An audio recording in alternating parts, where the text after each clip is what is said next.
Ay, tayo yung nakita.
Hello, magandang umaga po sa lahat.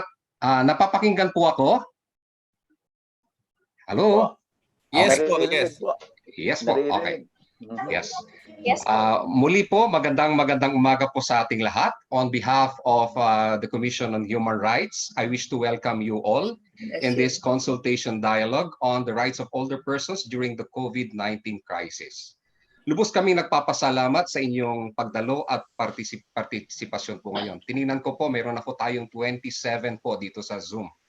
Okay, ako po si Erwin Caliba ng Policy Advisory Office ng Komisyon sa mga Karapatang Pantao. Naatasan po ako ngayon na magpadaloy ng ating consultation dialogue na gagawin sa loob ng 2 araw. Ngayon po at saka bukas. Kasama po natin ngayon, pero susunod po siya, si Focal Commissioner namin for Older Persons, Commissioner Karen Gomez Dumpit. Ang aming butihing Director ng Policy Advisory Office, andito rin po si Attorney Gemma Porohinog. Kasama din natin si Nina na siyang nanguna sa paghahanda ng ating dialogo ngayong araw. Kasama po si Miss Aura Sevilla. Siyempre, kasama din po natin ang ating mga kasamahan sa Strategic Communications Office sa ilalim ng Office of the Executive Director. Sila po ang nagdisenyo ng ating magandang poster na nakikita po natin sa screen. At sila din po ang tutulong ngayon sa ating broadcast ng dialogong ito at sa mga iba pang aspetong technical. Andito din po ang ating mga kasamahan sa iba't ibang opisina sa Central Office at Regional Office ng Commission on Human Rights. At syempre, ang bida sa talakayang ito, ang ating mga senior citizens o kaya older persons, Marami sa kanila ang kasama sa Zoom at marami din po ang nanonood sa atin sa FB Live. Ito rin po ay mai-upload sa ating YouTube. At nabanggit ko, 2 araw po ang ating dialogo. Ngayon po ang una at ang layunin sa araw na ito ay upang maintindihan at malinawan tayo sa issue ng ageism at pagtipon ng mga issue at alalahanin ng mga senior citizens sa panahon ng COVID-19 crisis. At bukas naman ang ating pakikipagdialogo sa mga akmang opisina. Sila po ay magpapadala ng kanilang mga kinatawan para sa kanilang mga tugon. So bago po tayo magpatuloy, meron lang po tayong konting paalala. Tayo po, nabanggit ko, ay nasa live broadcast. Nasa FB Live po tayo sa FB page ng Commission on Human Rights. Recorded din po itong ating talakayan para sa ating dokumentasyon.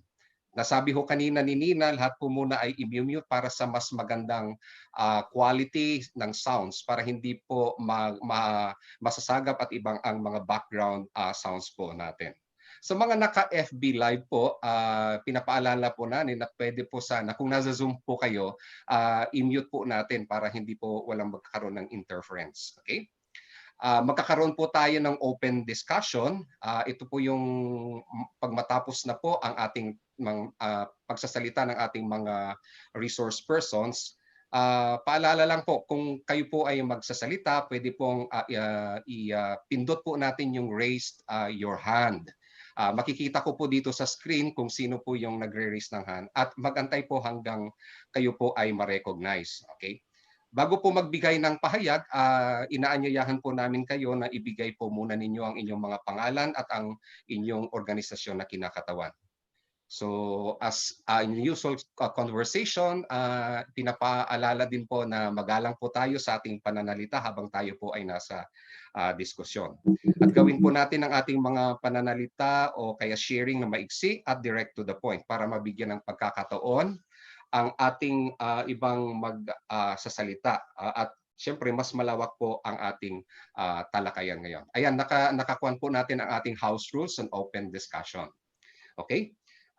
Tapos bago ho tayong magwakas, mamaya pag 11:30 expected po tayong magwakas, ay huwag muna ho nating mag-usap-usap kasi may delay po yung broadcast, baka ito po ay mahahagip. So let's just give some time and then let's have a cue from our strategic communications kung pwede na po tayong magkwentuhan. Okay? Para hindi na po, para cut na po iyan sa ating live broadcast. Okay? Noong nadiskubre ang bagong sakit na COVID-19, dulot ng bagong coronavirus, ang tawag dito ay SARS-CoV-2 virus, nagbabala ang World Health Organization na isa sa mga matinding tinatamaan ng mga COVID-19 disease ay mga older persons o senior citizens. Bilang tugon dito, nagkaroon ng iba't ibang alituntunin o patakaran na iba sa nakararami.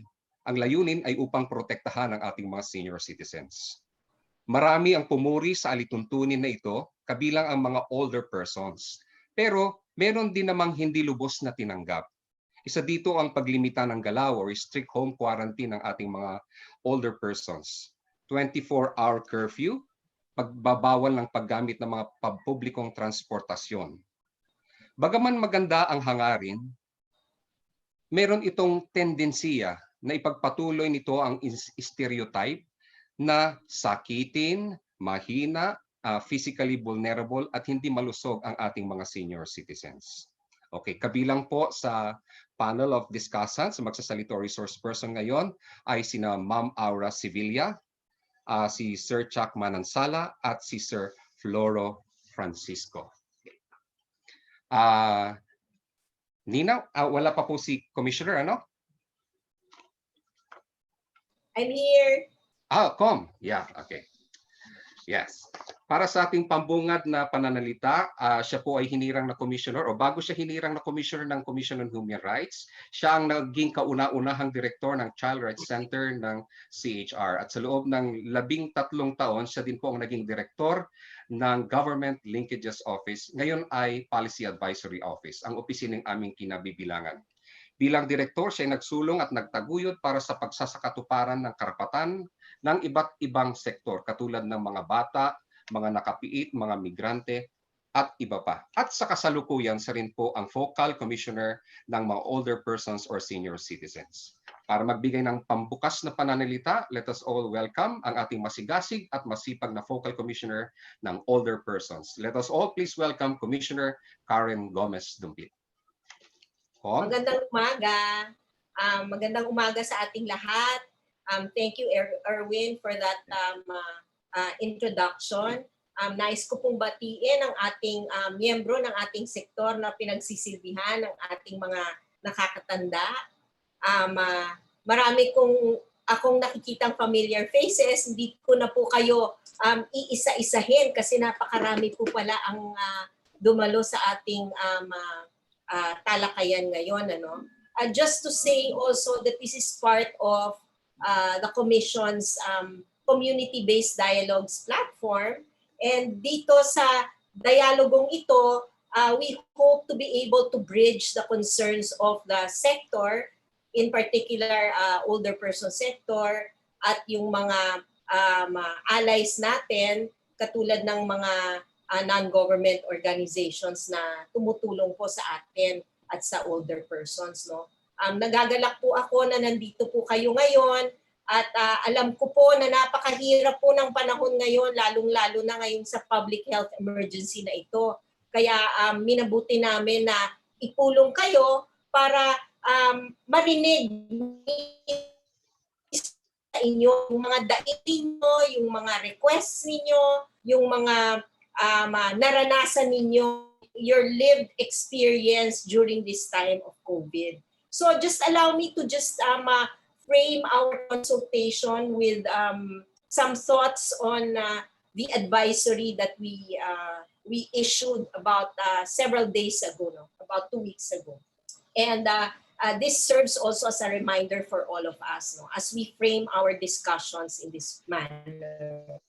So older persons face greater risks in becoming severely ill with COVID-19. And this conclusion is from the WHO, which based its conclusion on statistics from around the world. And it shows that mortality rates are highest in infected persons over 80 years old. In the Philippines, the analysis by the UP Population Institute as of March 26 shows that COVID-positive cases are disproportionately found in the older ages of 50 and higher. It further shows that of the recorded deaths, an overwhelming majority, or 89%, are in the age group 55 and over. The data and trends, however, are rapidly evolving as the infection spreads in more countries and as testing capacities in most countries increase. Pero hindi po nangangahulugan survive ng older persons. So marami pong good news tungkol dyan. But of course, we have to be evidence-based, so we need to be able to put that information out there. So older persons are a heterogeneous group. Ibig sabihin, diverse po ang older persons, hindi po iisa ang mukha po nun. And the risks faced by older persons are due only in part to multiple and sometimes compounded factors such as physical, socio-economic, mobility, institutional, among others. And this is the same for other sectors. But we emphasize that old age in itself or by itself is not necessarily equal to vulnerability. Some older people are vulnerable due to physical reasons. For one, they don't have a strong an immune system, so they are more vulnerable to infectious disease. They are also more likely to have conditions such as heart disease, lung disease, diabetes, or kidney disease, which weaken their body's ability to fight infectious diseases. In all, more than half, or 58%, of older Filipinos have at least one of the risky comorbidities for COVID-19. Some older Filipinos are economically vulnerable. 16% of older Filipinos are poor, and a much larger proportion of older Filipinos live in a situation of economic insecurity just above the poverty line. Pension is not a source of economic viability for most older persons as more than a third receive no pension at all. And out of necessity, a number of older persons continue to engage in informal work. Even among older persons aged 80 years and above, 7% continue to rely on earnings from work, mainly informal work, as a source of income. Some older persons also have isolation and mobility challenges. A survey shows that a considerable proportion of older persons, or 13%, live alone. The same survey shows that more than a fifth of older persons have difficulty performing at least one of the 7 activities of daily living. With reports claiming incidents of domestic violence and neglect increasing during quarantine periods, a vast number of at-risk older persons, particularly those with advanced ages, disability, and who are care dependent, are imperiled. Despite the clear heightened risk that this health situation poses on older persons today, existing guidance largely ignores the issues and lacks the explicit standards on the management and mitigation of risks and challenges faced by older people. The NCSC, which was supposed to cover these policy gaps, is not, or until not, is not yet fully organized, or the National Commission for Senior Citizens, that is not fully organized. Crisis responses should take into consideration the differential needs and challenges faced by them, as a one-size-fits-all response tends to overlook the specific and yet wide-ranging risks faced by older people in emergency contexts. So all policies must be able to be flexible enough to take a look at all these considerations, because it's not a fits all. Taking guidance from the International Covenant on Civil and Political Rights, and also the Economic Cultural Rights Convention, and applicable general comments that specify older people, as well as the MIPAA, or the Madrid International Plan of Action on Aging, we recommended several policies and implementation measures to ensure the protection and promotion of rights of older persons, particularly on social security and social protection, highest standard, attainable standard of health, and adequate standard. And we submitted our recommendations to the Interagency Task Force on Emerging Infectious Diseases and the National Task Force. We also called out government when they initially planned to continue the 24/7 quarantine of older persons even after lifting of the enhanced community quarantine, as well as the planned way transportation ban against older persons. We called out these measures, although benign in their purpose to protect older persons because they are ageist and they perpetrate a stereotype of an unhealthy, frail, and physically vulnerable older person. So as an NHRI, we have the obligation to ensure the human rights of older persons are included in the agenda to fight against COVID-19. An inclusive response means we don't leave behind older persons in discussions. This is the reason why we called for this consultation. We want to listen directly from you. How has the COVID-19 impacted the lives of older persons? Are the government responses enough to mitigate the adverse effects of COVID-19 and the policies that address COVID-19? What are your recommendations for government? And after this consultation, we want to have a better understanding of how the older Filipinos are faring in this context, and older persons within the Philippines.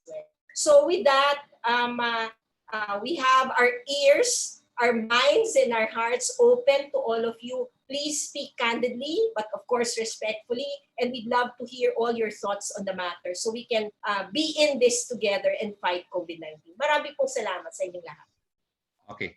Thank you so much, Com Karen, for that message. No? Nasabi po ni Com Karen that diverse po ang older persons. Hindi ito nare-reflect sa response ng government ngayon. No? So, at nabanggit po niya na mayroon na po tayong National Commission for Senior Citizens, pero hindi pa siya fully organized. Una po doon sa mga na-appoint na commissioners ng nasabing commission or National Commission for Senior Citizens, ay inibitahan po nating magsalita po o magbigay ng mensahe. Saka hindi naman hindi maganda yung kanyang connection po sa internet ngayon. So minabuti po niyang magbigay ng mensahe para sa ating lahat sa dialogue na ito. Okay, so allow me to read the message from Dr. Ida Iyap Patron, a commissioner from the National Commission on Senior Citizens. This is her message. My thanks to the Commission on Human Rights, especially the organizers of this web conference, to Ms. Nina Belen and the men and women behind this web conference for giving me this opportunity to give a message. The golden years are coming very fast, and the population of the elderly is dramatically increasing rapidly too. At present, there are about 8 million elderly with only 2.5 million receiving a monthly social pension of 500 pesos, and with more than 3 million of the elderly who do not receive any pension at all. Even pensioners are at risk too, as their pensions value would decrease as prices of commodities get higher in the coming years. How can we reconcile with the low pension coverage that would soon create an enormous financial problem for families? I believe the elderly needs attention and great help. Our dreams for the Filipino elderly should include not only the nutritional and medical needs, homes for the homeless, psychological, spiritual, and emotional support mechanisms, but also empowering them through a stable and dignified pension.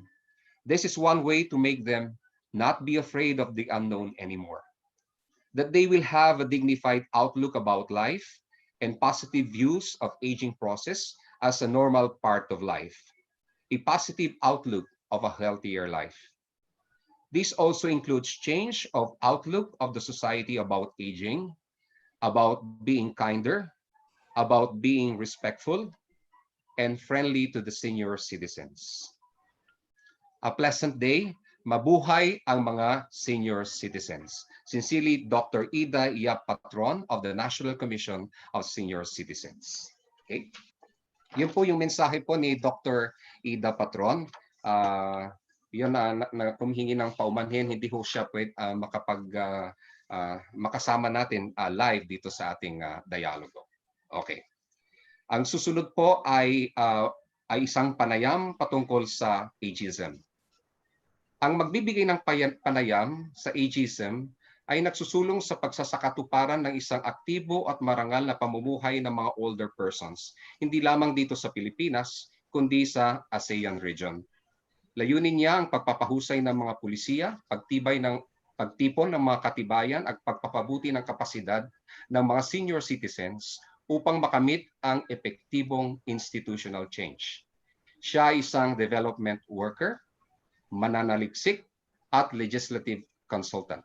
Siya din po ang kasama namin sa CHR bilang policy advisory at research specialist.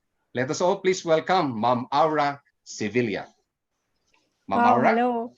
So, Hello. ini-imagine ko may palakpak pero... Oo nga, pwede nating... okay.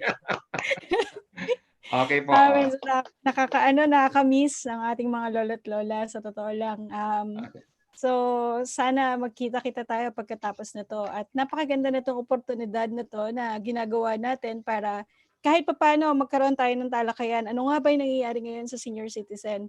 At ano yung kalagayan nila ngayon at paano rin sila naapektuhan. Pero bago tayo magsimula doon, magkakaroon lang muna na tayo ng konting background. Ano nga ba ang ageism? So, wait lang po. Medyo may technical ano lang tayo. Sila Nina ang magpa-flash. Hinihintay ko lang yung aking screen. But I'm happy to see familiar faces as well. So, marami sa atin siguro alam na yung ageism, pero konting pagpapalawak lang ng kung ano nga ba ang ageism at paano ito nakaka-apekto, lalo na sa panahon ngayon, panahon ng pandemic. Okay, next slide.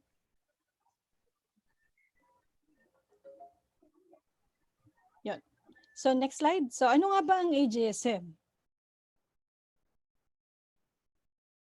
Okay. So, meron tatlong dimensions ang ageism. Una ay stereotyping, sunod ay prejudice, sunod ay discrimination. Stereotyping, this is kung paano ba natin iniisip kung ano ang mga older person. Halimbawa, iniisip natin sila ay mahina, sila ay wala ng kakayanan. Prejudice ay kung ano ang nararamdaman natin towards sa kanila. Hindi na dapat sila kinikilala or wala na dapat silang oportunidad kasi matanda na sila, yun yung prejudice natin. And discrimination, ito yung kung paano tayo nag-a-act sa kanila. So, halimbawa, hindi natin sila hinahire kasi tingin natin mahina na sila. So, next slide. May dalawang levels yung ageism. Kadalasan, ang alam lang natin yung institutional or kung paano natin siya nakikita. Ang hindi natin alam, meron ding nangyayari sa individual at interpersonal level ng ageism. At yun nga, yung second level ay yung institutional at cultural. So isa-isahin natin itong dalawang levels na to. Una, sa individual. So next slide.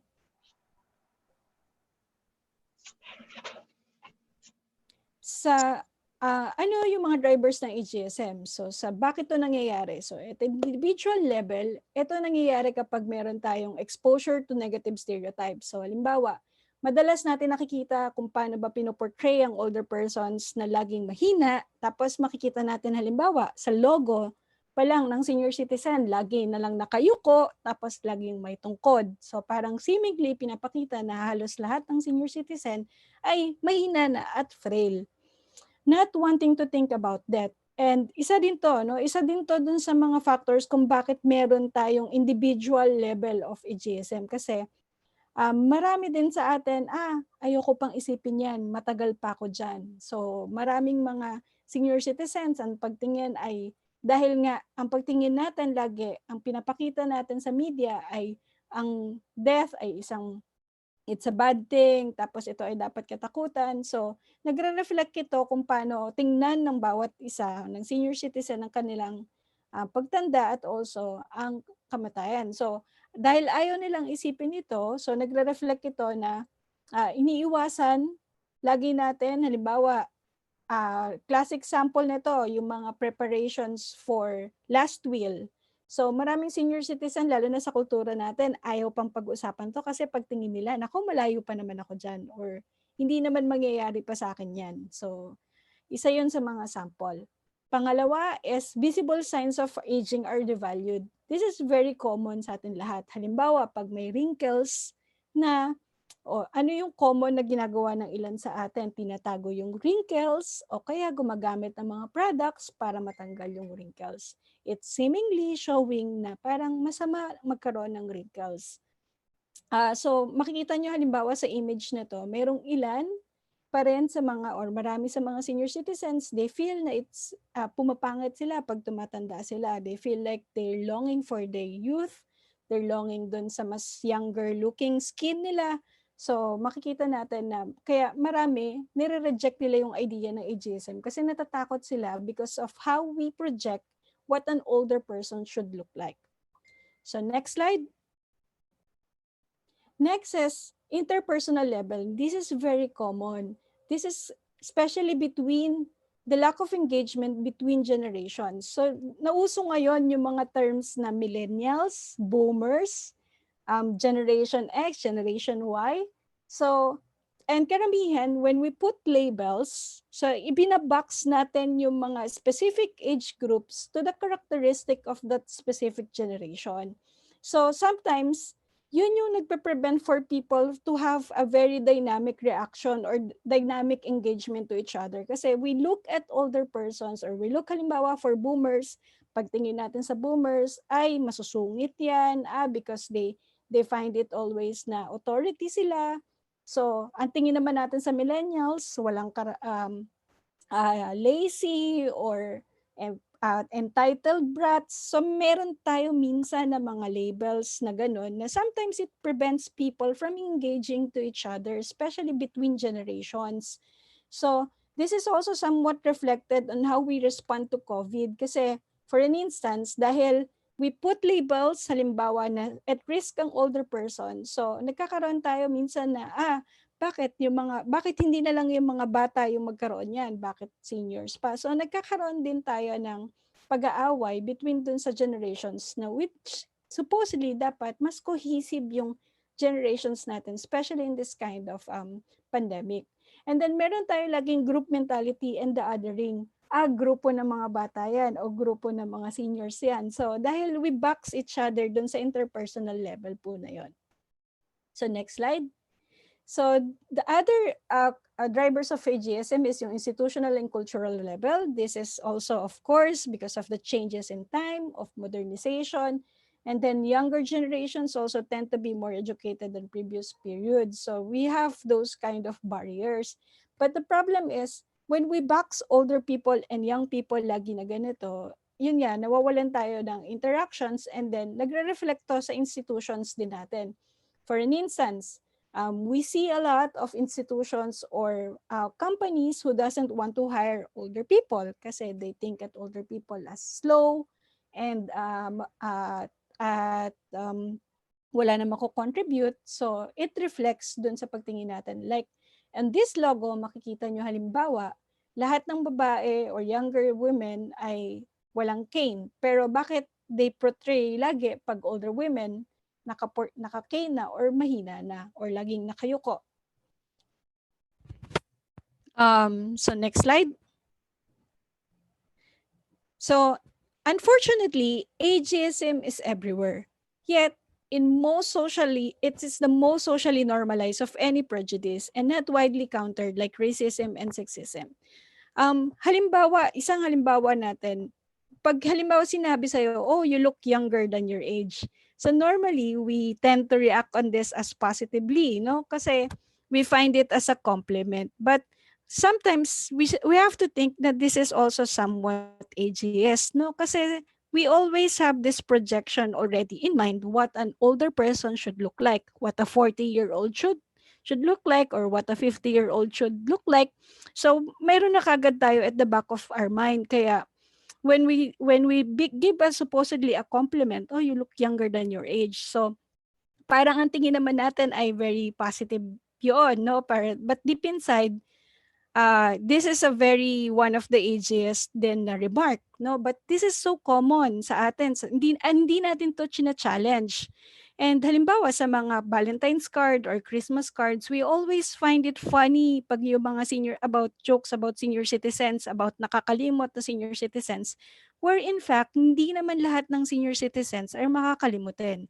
And then we also fail to recognize that there are also normal age memory loss and normal memory loss, and then also some dementia-related memory loss. Pero because of these jokes, we find it na parang this is common for all senior citizens and no one is challenging it, like racism and sexism. And these kind of attitudes have impact sa marginalization of older people within our communities and have negative impacts on their health and well-being, which I will discuss shortly. So next slide.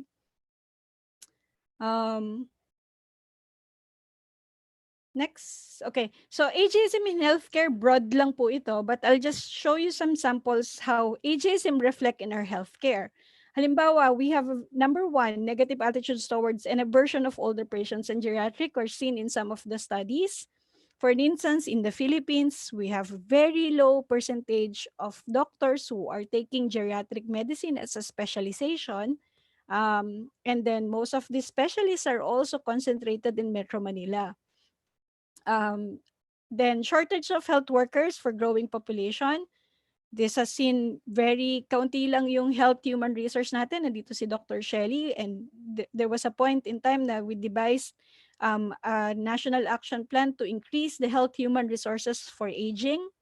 And also healthcare professionals hold negative views, implicit attitudes toward older adults. We don't have like a in-depth study or in the Philippines of this yet. But we hear about anecdotal evidences na kapag senior citizen, nakita naman natin tinatanggihan sa hospital kasi at tingin nila ay mahirap gamutin and very complicated yung kanilang situation. And this is the next thing is healthcare rationing by age. This is very common, especially now in COVID, where scarce resources of healthcare is apparent.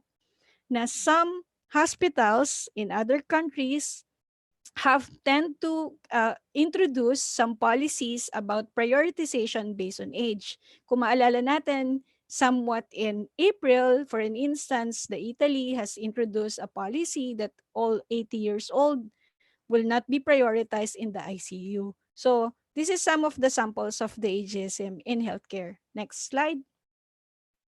But we all know that all older persons have the right to life. Next slide.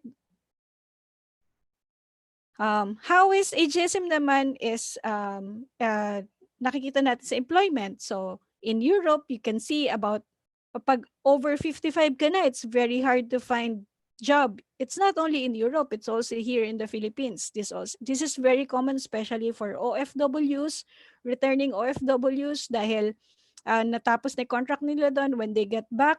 So even they are very skilled and very experienced, they always find a hard time to find an employment here. And then in Australia, they also find it that experience in some form of exclusion attributable to age. And also there's a discrimination in the labor system on the grounds of being too young. Is at least a common discrimination on the grounds of being too old. This is somehow countered in the Philippines kasi when we passed the law of anti-age discrimination in employment, so we now see bawal na ngayon na mag-post ng age requirement sa mga job postings, and also bawal nang maging basis ang age for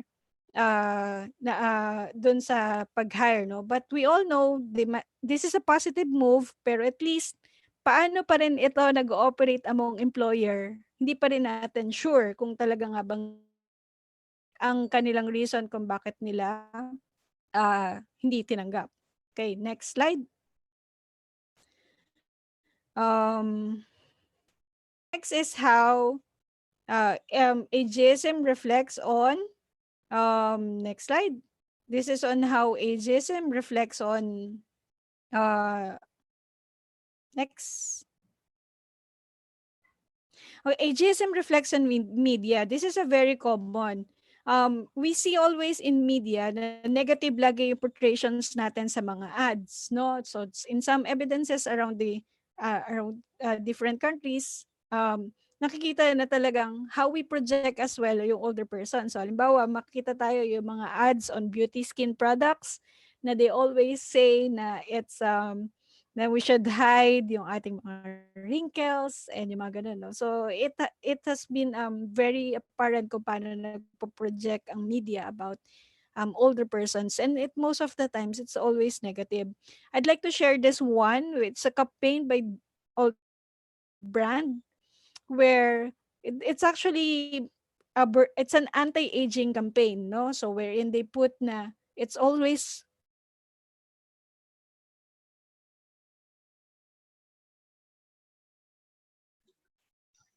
Hello, Ma'am Au? Medyo nawala ko tayo ng... next part. Ayan, okay. Okay. Yes. Ayan, so just a browse. Yeah. Okay ba? So just like to share lang about negative stereotypes about aging. So we know na if this is, I like to highlight lang this one. If we look at aging negatively, it actually affects our lives. No, in a study it says there's a 7.5 years loss because of ageism. Next. And the sad thing is that the pandemic isn't making ageism worse. No, it's exposing it. Matagal na natin alam na merong ageism, pero this pandemic has showed actually how rampant it is. Next. So for instance, in some countries like in Brazil, So they put na priority list, priority nila yung older person. Like this one, what the Brazil new health minister said. Next slide. Also in the Philippines, we barely know yung mga initials na mga policy natin are quite yun din. Also, but the obvious yung una kagad na reactions of the government is to put all older persons to stay at home or in isolation. So, but we know there's many counter on this one. Next slide. So, there are other things na nakita natin. So, halimbawa, na-ban yung senior citizens with the use of MRT and also with entering the malls, and also some senior stars complaining about forbidding senior stars on to work as actors. So there's a lot of things now na which I think will be explained more by Sir Chuck and Sir Floro. Next slide. And we know, yun nga, there are many senior citizens na, to be honest, I feel na very positive kasi maraming senior citizens ngayon is challenging the ageist policy of the government. So because not before, this is not a common topic, even with the media, no one is challenging it. But now that's partly a good thing, good happening, but because we're challenging how people and the government should look to older persons. So next slide. Just 2 more slides. So CHR also made some actions toward this. So next. I just would like to share this one, no, the statement from Dr. John Bird. No, sabi niya, we talk about age as a risk factor for poor COVID-19 outcomes, but it is not the chronological age, but certain aspects of the biological age that are key determinant. So kasi yung biological age, it's different for everyone. It depends on the genes, it depends on your lifestyle, it depends on many factors, no? So but lagi lang tayo nakatuon dun sa chronological age na 60 and above, no? So this I think should be challenged, and this should be we need to understand this further, especially on how we will respond and on the treatment and vaccination. Last slide.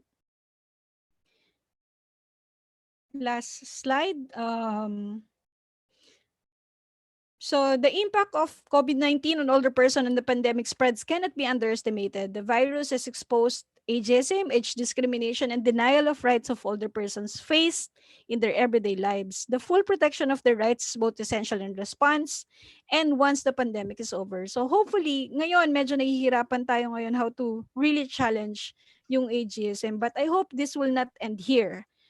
Even that when we get over this pandemic and we have make all senior citizens safe and older persons, everyone safe, and regardless of age, dapat yun lagi nating response to COVID-19. But we should not stop there. Dapat even after the pandemic, we should continue challenging ageism. So that's all, and thank you so much. Okay, thank you, Ma'am Aura, for that very informative discussion on ageism. Nasabi po niya yung mga drivers of ageism. Pero ang ageism in a nutshell is a sort of prejudice and discrimination to older persons. At nabanggit na ito yung drivers ay individual at saka interpersonal. And she gave a very concrete examples of the practice of ageism in healthcare, employment, media, and the ECQ or the current pandemic ang nag-expose pa rin, no? mas na tumingkad ang ageism sa panahon ng COVID-19. Okay? Ang susunod po na talakayan ay patungkol naman ho ngayon yung itong mga issue at mga alalahanin ng older persons, mga senior citizens, particularly during this pandemic, during this COVID crisis, and in the implementation of the enhanced community quarantine. And also we're now entering we're out present at the modified ECQ, and by June 1 we'll be entering the general community quarantine if that will push through. Sila po ang magtatalakay po ay sila po ang nag-organisa, conveners ng mga senior citizen sa panahon ng COVID. Mayroon po silang Facebook page. Ang magtatalakay po niyan, dalawa po sila, si Sir Floro Francisco at si Sir Chuck Manansala ng conveners of the senior citizens sa panahon ng COVID Facebook group. Sir Chuck, Sir Floro, we'll give you the floor. Maraming po salamat. Una po, makikiusap ako sa inyo. Huwag niyo po akong tawaging sir. Chuck lang po, Chuck. Hindi naman po ako ni-knight ni Queen Elizabeth.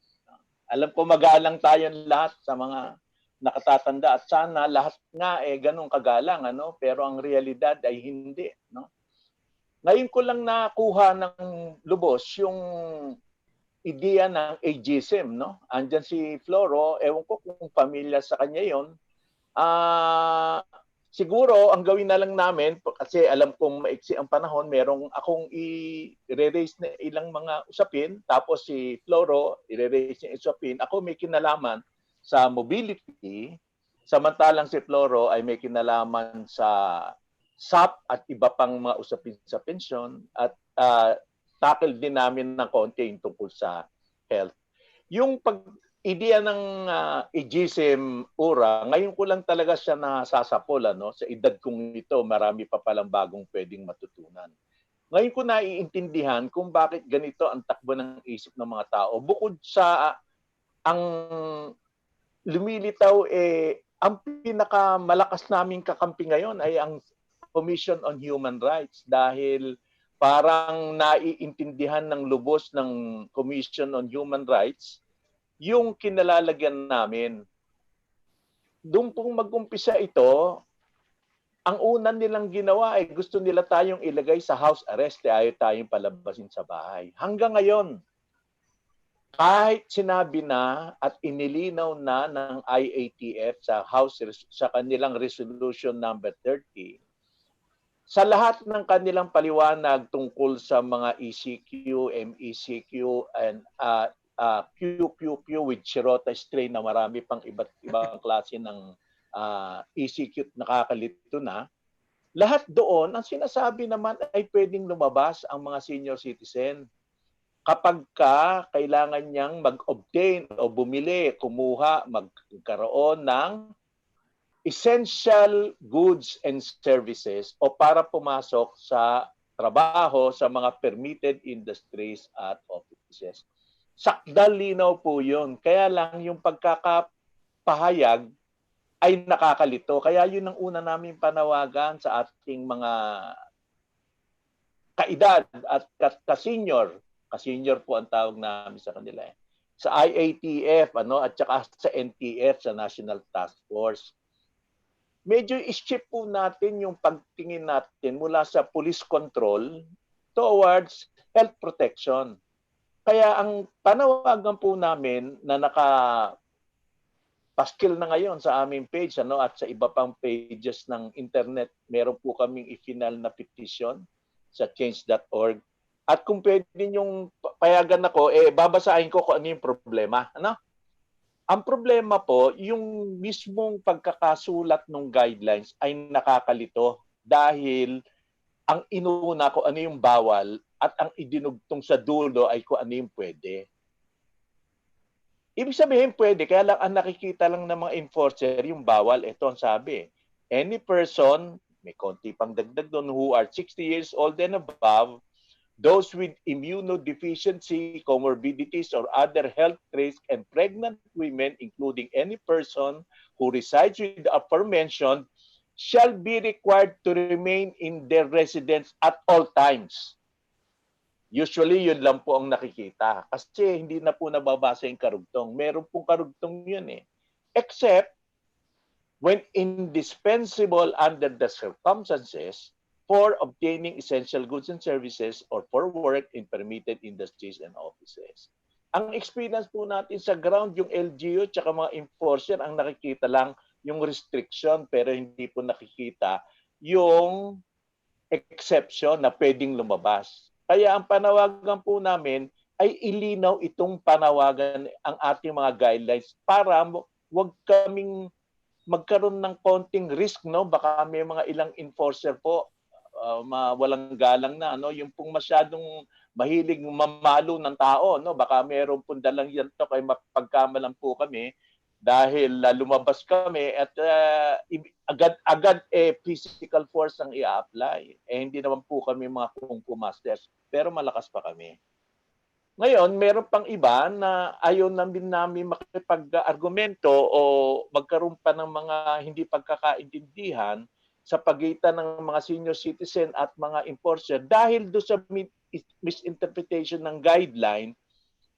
Dahil marami po, hindi ito po insulto, fact lang po ito, marami po ay limitado ang pag-unawa, no, sa salitang Ingles, ano, sa lingwaheng Ingles, lalo na kung siya ay nakasulat doon sa kung tawagin natin ay legalist o yung salita ng mga abogado na mahirap intindihin.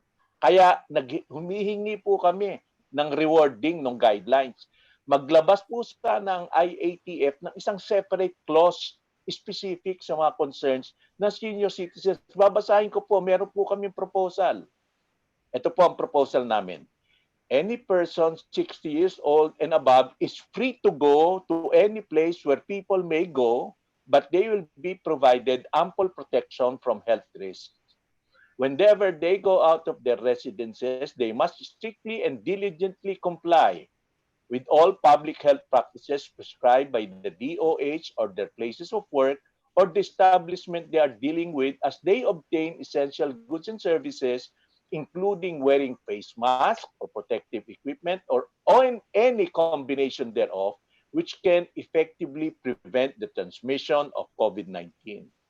Senior citizens with immunodeficiency, comorbidities, or other health risks should remain in their residences unless allowed by their physicians.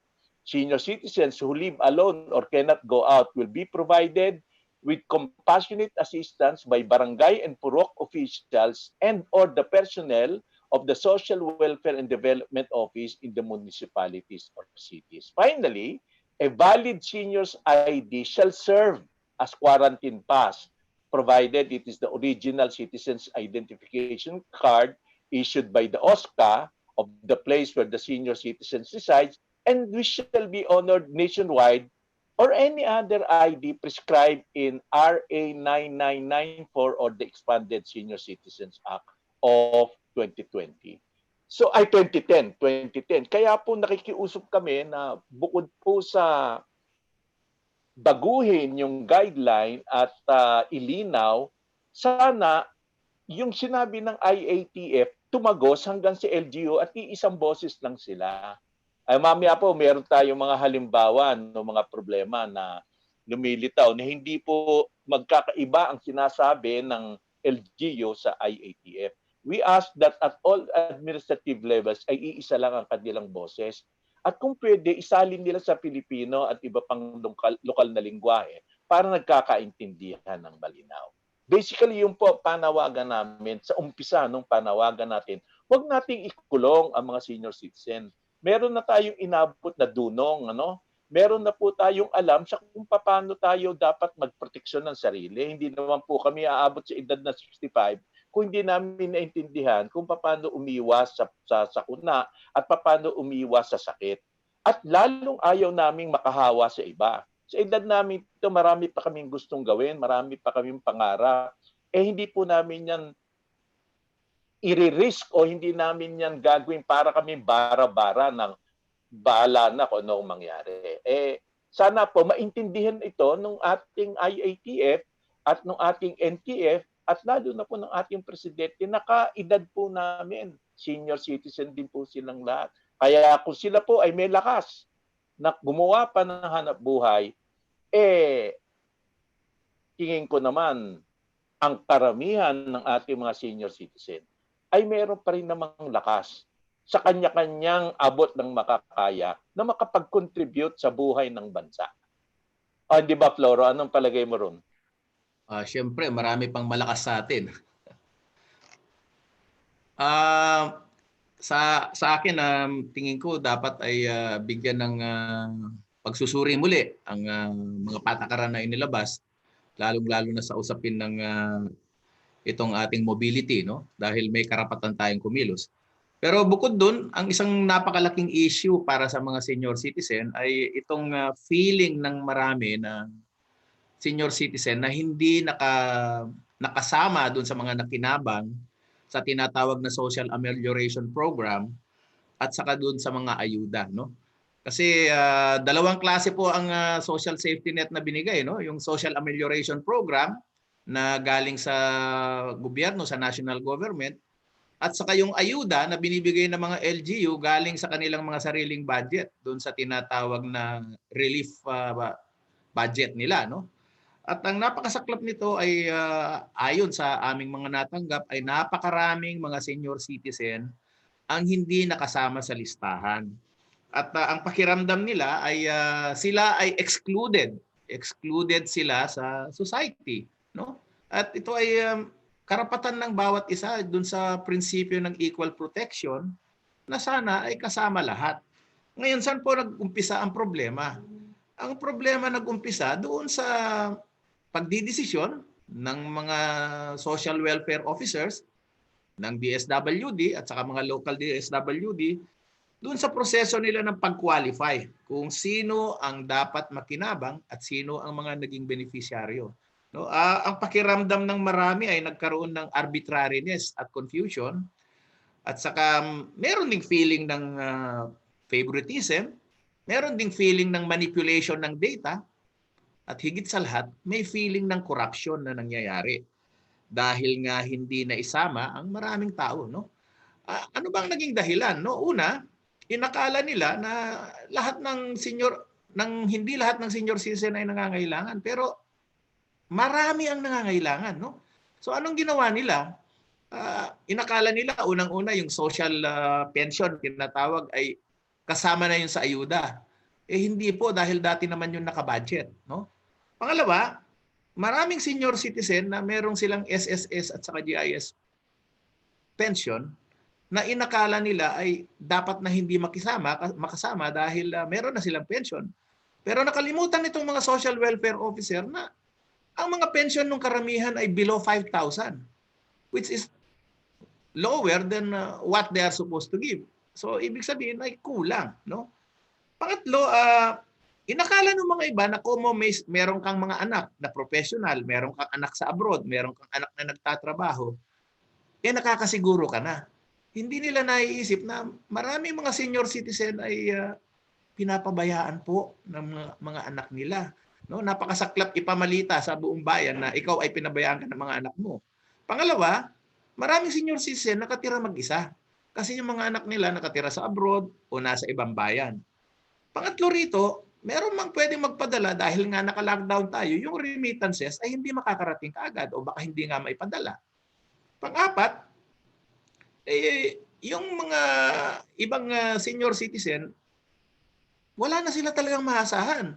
Mga byudo at byuda o mga single parent na kung minsan pa nga ay may mga dependents pa sila. So napakasakit. And then, yung nakakatawa dito sa lahat, yung sinabi nilang pag ang bahay mo ay konkreto, mukhang affluent ka, no? Yung pagkakaroon ng isang magandang bahay ay hindi nangangahulugan na meron kang pera. Siguro ay naging wais ka lamang ng kabataan mo na nag-invest ka para sa magandang bahay, pero hindi nangangahulugan na yung dati mong kinikita ay yung pa rin ang kinikita mo. So, maraming misconception na nangyari at ang pinakamatindi dito sa lahat, yung feeling ng mga senior citizen na ito ba ang ganti sa amin ng lipunan? Ito ba ang ganti sa amin ng pamahalaan na kung saan ay nung kabataan namin nagbayad kami ng buwis, hindi kami nandaya, at higit sa lahat, kami ay tumutulong nung kabataan namin sa tuwing nagkakaroon ng mga disaster, sa tuwing magkakaroon ng mga calamity, nung kabataan namin kami ay nagbibigay. Kami ay nagko-contribute sa social safety net. So yun yung masakit para sa mga senior citizen. Ngayon, ano ang hinihiling namin? Ang hinihiling namin, kasi sinimplify ng DSWD at saka ng mga social welfare officer ang kanilang trabaho, no? Pinili lang nila yung inakala nilang mahirap and then hindi na nila inaral yung lahat. So para hindi tayo mahirapan, ang gawin na lang sana ng gobyerno ay lahat na lang sana ay included, no? Let's include everyone regardless of economic status. Dahil kung babasahin natin yung nilalaman ng ating Senior Citizens Act, napakaliwanag po dun na ang mga matatanda ay ating pangangalagaan at bigyan ng importansya. Nakalimutan po ng DSWD yun samantalang sila nag-implement ng Senior Citizens Act. So ang hinihingi natin, include everyone regardless of economic status. And of course, kung yung may mga may kaya, yung mga maganda naman ang kalalagayan sa buhay, palagi naman namin may mga puso yan at hindi nila tatanggapin yung ibibigay. Pwede nilang ibalik o pwede nilang itulong sa mga institusyon na nangangalaga sa mga matatanda. But give us that power to decide on our own kung kanino namin ibibigay, no? At kung kanino namin itutulong. Pero dapat kami lahat kasama regardless of economic status. Tapos yung social pension, matagal na pong delay yun. Hindi po na ipapadala. At hindi po yun dapat kasama dun sa sinusukat na ayuda. And most of all, yung mga GSIS pensioners at saka SSS pensioner, hindi dapat kino-consider na ayuda yun ng gobyerno dahil yun ay bilang isang social safety net na insurance na binayaran namin nung aming kabataan at ito ay aming sariling pera. Hindi po ito ayuda ng gobyerno, hindi ito tulong na galing sa gobyerno dahil nag-contribute ka sa iyong social insurance. So dapat on top of this, ibigay yung ayuda na nararapat. And then pag may sobra kami, I'm sure ako personally tumutulong ako sa mga kamag-anak kong nangangailangan. At alam ko maraming senior citizen na merong konting kakayanan, tumutulong. Pero dapat ay kami ang magdi-decide noon, hindi yung DSWD o yung social welfare officer ng mga barangay o mga munisipyo. Ang malaking problema po rito ay hindi talaga nila sinuyod ang kanilang trabaho. Hindi nila pinuntahan. Hindi nila dinalaw.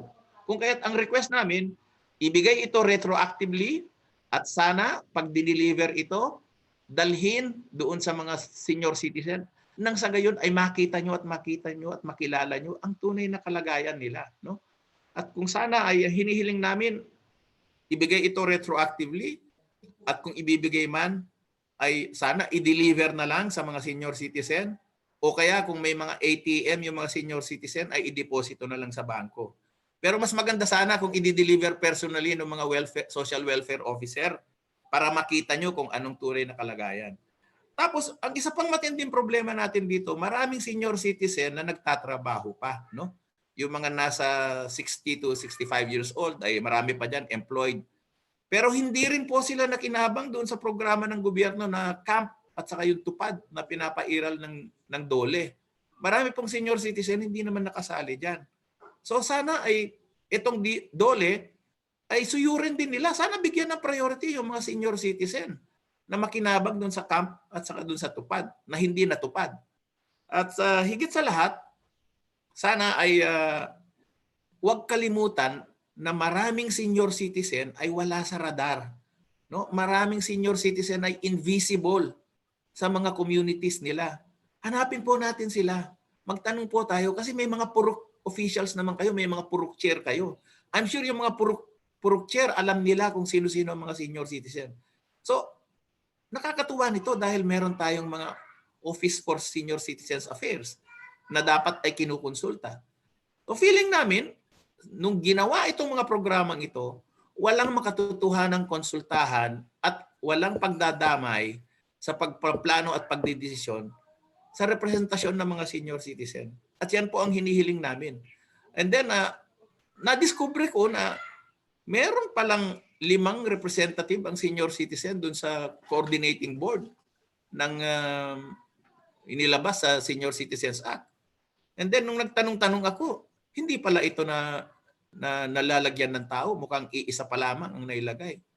So ano kaya ang sitwasyon na kung hindi natupad sa national, natupad din kaya sa provincial o sa municipal level itong mga representation na to? So ang tawag Floro is National Commission for Senior Citizens. Ang na-appoint isa pa lang, 6 dapat sila. Sa 6 na 'yon dapat 2 babae. Sana nga magkaroon na kaagad ng mabuo na kagad yung buong komisyon o kaya yung head, sana maisama sa IATF para meron tayong boses doon. At tayo naman, Ako nga po pala si Chuck Manansala, convener po ako ng senior sa panahon ng COVID, na meron po na kaming 24,000 miyembro sa buong Pilipinas, at si Floro Francisco ay isa rin po sa mga convener.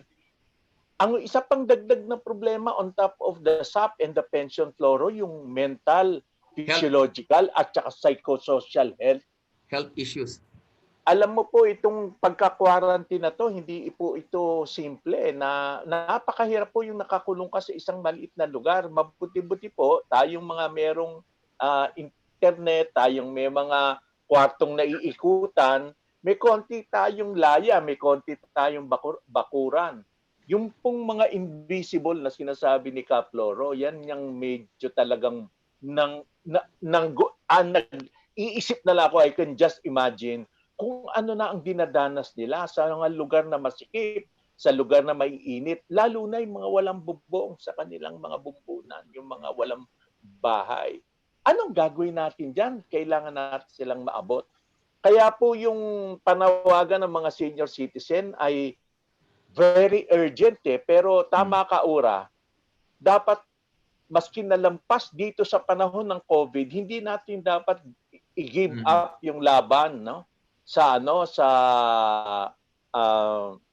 yung dapat nating tutulan at labanan yung ageism, yung paglalagay sa atin sa isang kategorya na napaka walang kwenta, walang silbi, hindi maganda, kulubot, kuba, may tungkod.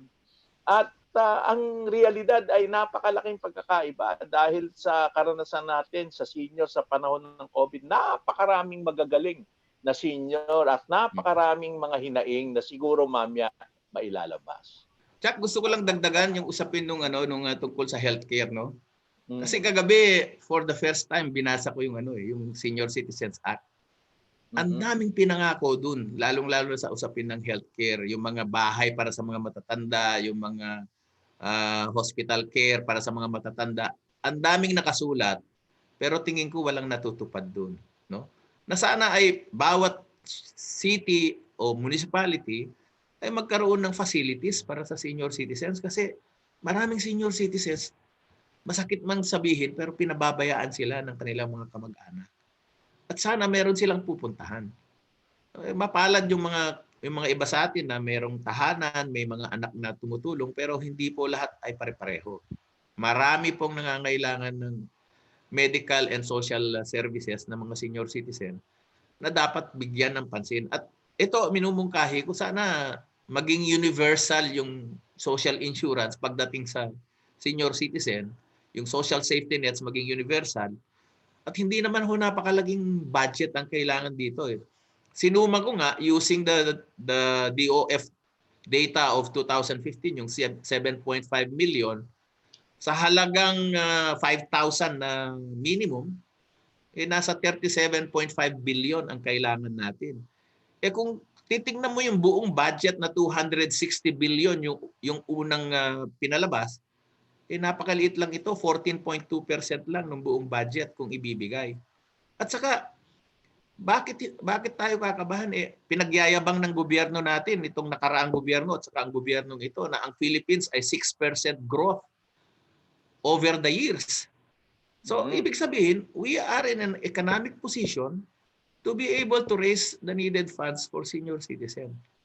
And all these tax schemes that they are planning, kung itatax lang natin ang upper 1% ng mga mayayaman sa Pilipinas, kayang-kayang ibigay ito sa lahat ng senior citizen. And that's the least they could do to make the senior citizen included and also recognized for their contribution to the economy. Kasi we spent 80% of our lives serving this country and its people. So we deserve something in return. Okay. Salamat po. Alright. Okay. Maraming salamat. Mababanggit ko na naman yung ayaw yung maraming salamat, Chuck at saka Floro, sa pagbabahagi ng mga issues at mga alalahanin ng mga older persons sa panahon ng COVID. At kahit hindi ka panahon ng COVID, kasi ang sabi nga natin na mas na-highlight ngayon sa panahon ng COVID crisis, itong issue ng ageism, itong pagsasantabi ng interest ng mga older persons. Nabanggit ho ninyo, may mga, yung una, sabi ni Chuck, ito yung may pulisiya naman ang Interagency Task Force na binabanggit ho doon na hindi naman totally banned ang mga nakatatanda na lumabas sa kanilang bahay kasi ito may mga exceptions. No? Ito yung unang nabanggit kanina at gusto niya na tumagos ang alituntunin na ito, tumagos sa mga LGU. Napansin nga natin, ang alam lang talaga ng mga katulad doon sa mall, pumasok ako nung isang araw, talagang sabi niya, hindi po pwede ang walang quarantine pass. Ang sabi ho ninyo, pwede po yung senior citizen na bilang quarantine pass. At pwede rin po kung may essentials na kinakailangang bilhin o kaya kayo ay nagtatrabaho. Ito po yung mga hindi malinaw na patakaran na hindi bumababa. Nandito, alam natin dito sa national, pero pag sa implementasyon na meron tayong konting problema. Okay, doon sa naman sa SAP, nabanggit po ninyo na sabi ni Floro, kinakailangan talaga na lahat na lang sana bibigyan para kung sino man ang gustong magbigay ng kanyang natanggap na tulong ay nandoon sa kaibuturan ng puso ng kung sino man na magbibigay sa mas nangangailangan. Pero hindi po ito pagpapasihan ng kung sino mang nagbibigay ng ayuda. And of course, may konti yatang kakulangan din sa consultation para sa mga older persons. And of course, you have mentioned about yung pag-implementa ng National Senior Citizens Act na bumubuo ng National Senior Citizens Commission, pero sa ngayon ay isa pa lamang. Nabanggit ko din kanina, isa pa lamang po ang naitalaga na commissioner. Time check lang po, meron nasa 11:10 na po tayo. Ang susunod po ay ito po yung open discussion. Ulitin ko lang po yung ating alituntunin kanina na kung kayo ang gustong magsalita. Nakita ko may mga chat po, pero nakita ko rin po na may mga sagot na po yung iba. But anyway, babanggatin po natin yan. Magre-raise po tayo. Mayroon tayong pipindutin dyan na application. At i-raise lang han, makikita ko dito sa chat at tatawagin ko po kayo. Una, i-introduce po ninyo ang iyong sarili at ang inyong organisasyon na inyong kinakatawan. Concise at direct to the point. At syempre, ipapaalala ko din natin na magalang din po tayo sa ating pagsasalita. Okay?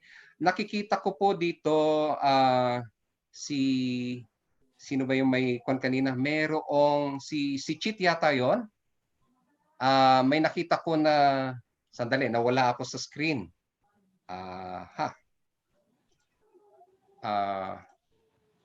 Post attendee, nako.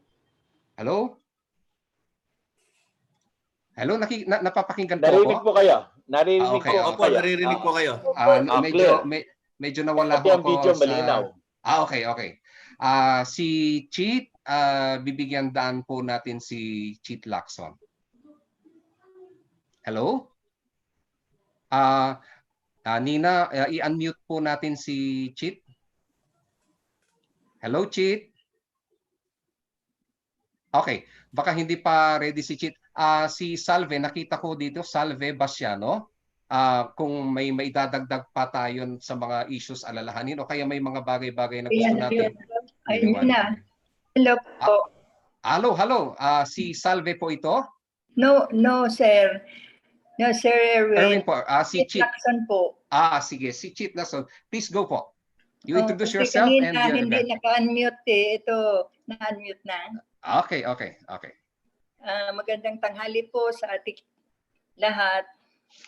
Para sa akin po, yung pag-lockdown ng mga senior ay hindi naman tama na i-lockdown kami kasi hindi na kami naaarawan. Vitamin D. Oo, hindi na po kami nakakapaglabas ng bahay. Namumutla na po kami at nanghihina. Kung lalabas naman kami, hindi naman ibig sabihin na kailangan ba na gusto naming lumabas para mahawa ba kami sa COVID-19. Hindi naman ganyan. Nag-iingat din naman kami sa aming mga sarili. At yung pagbibigay po ng social amelioration program.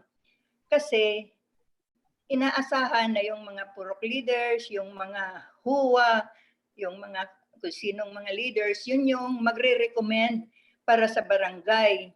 Ngayon, itong mga HUA ay pinipili lang niya yung gusto niyang isama. Kaya malaking masakit sa damdamin sa ibang mga senior na hindi sila napasama, na qualified naman sila talaga para makatanggap ng SAP.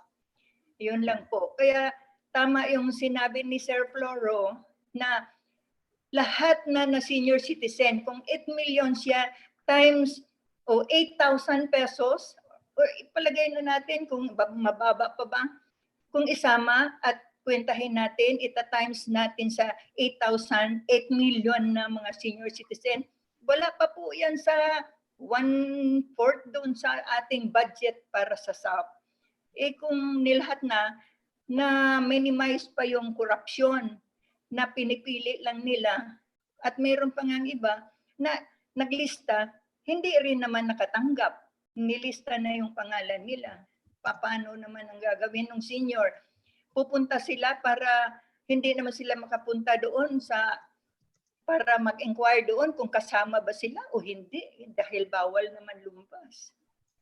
Yun lang po. At ang rekomendasyon ko talaga na lahat na senior bibigyan. Wala na pong pipiliin. Dahil sa pagpili-pili nila, ang sakit sa damdamin nung hindi nakasama. Na-qualified sila talaga, sir. Ang sabi ko kanina ni Floro yata, despite socio-economic standing, bibigyan. No? Tama po yun. At saka yung nasabi po ninyo, kailangan po nyo ng sikat ng araw. Ito po ay magandang vitamin D. Okay, ino-note po natin yan at dino-document po natin. Ano po, ilinaw ko lang po yung pwedeng lumabas.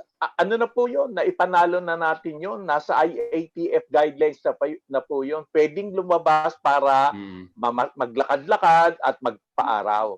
Ang hindi po nakakaintindi, yung mga LGU. Sa IATF po, okay na. Okay. Okay, sige. Bakit okay na po, Chief. Mahigpit sila sa amin. Yun nga po, yun po yung common observation po dito sa LGU. Pa na ang mga matatanda ay makukulit. Wala kaming kakulitan. Hinahanap lang namin yung aming karapatan. Okay, tama po. Okay. Okay po, Chief. Dapat ho pala ang IATF ay mag-issue ng order na hindi na kailangan ng quarantine pass ng senior citizen. Oo nga po. Yan yung isang gap. Ngayon ko lang po alam din na pwede na ko yung senior citizen. Pwede nga, pero wala ka namang pass. Wala. Oo. So consider po yon. Okay, isa sa mga policy recommendations. Okay, Chief. Ang susunod. Okay, you're welcome po. Si Salve, nag-raise ng kamay. Salve? Hello? Hello. Yes po. Okay. Naririnig po ako. Okay po, naririnig po kayo loud and clear. Magandang umaga din.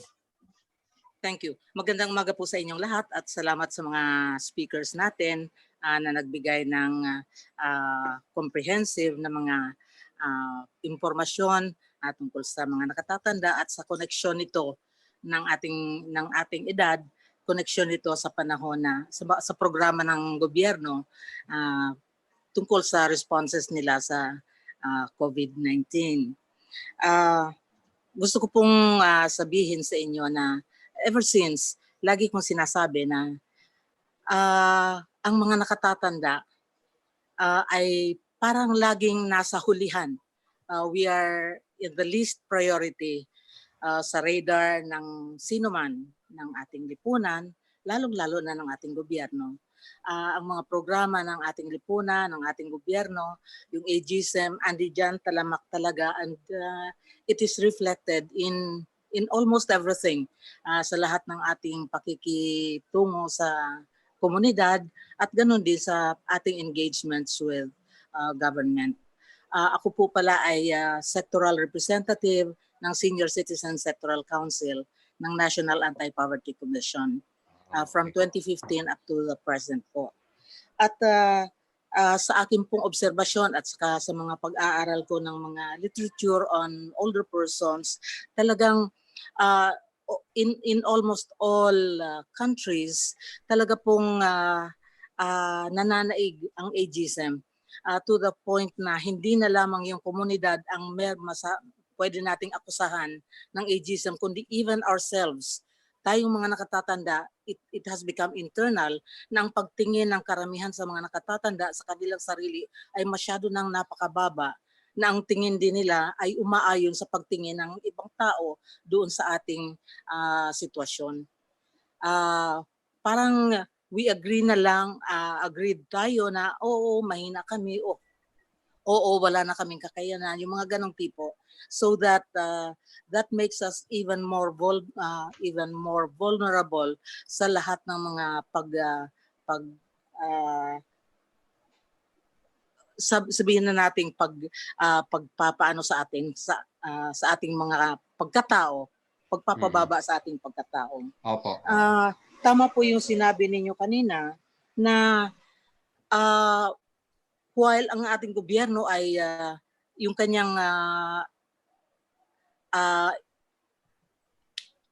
kanyang binabalak, yung kanyang purpose, yung kanyang intention ay tama, ay maganda, pero tingin ko po ay nandoon sa implementasyon ang paghihina ng programa, yung hindi nakukuha, hindi nakaka-capture ng programa yung kabuuan ng dapat na purpose na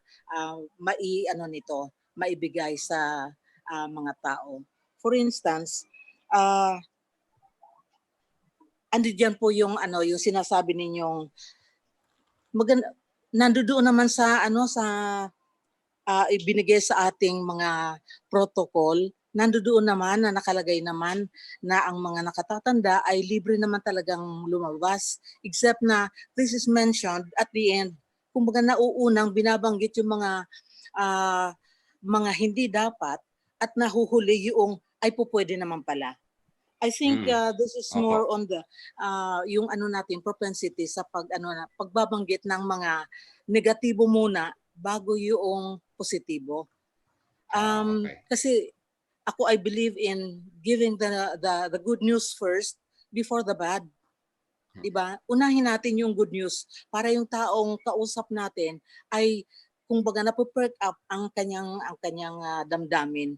At, so pwede pong imungkahin na mas ilalagay muna sa IATF. Pero okay, sige po. Yun po yung mayroon tayong exemptions na nakalagay sa IATF, pero iminumungkahi din po natin na next i-frame po nila. Yes. Opo. And then also